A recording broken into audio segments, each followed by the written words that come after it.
Hello my internet friends, John Gibson here with I Need Examples. Today I'm going to show you how to insert checkboxes into your worksheet.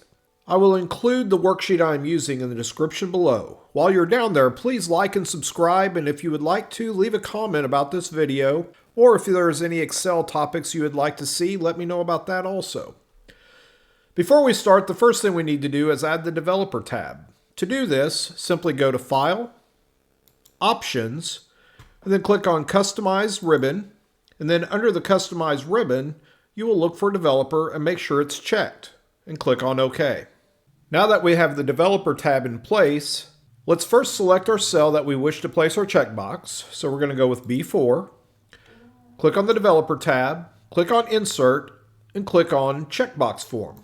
You will now see some crosshairs, so go down to the cell that you selected and click on that cell. We have some text in here that we want to get rid of, so right click, click on Edit Text, and just delete that text. Let's resize it, and let's move it up a little bit so that way it's centered in our cell. Now that we have the first checkbox in place, let's click on the cell, click on the fill handle, and drag it down to the bottom of our tasks. And that takes care of January checkboxes.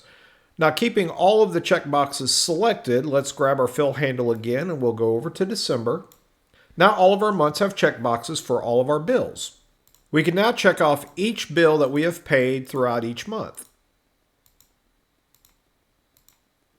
Thank you for watching. Please like and subscribe. It really does help my channel.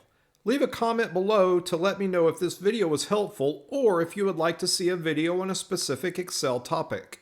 Have a wonderful day, and I will see you next time.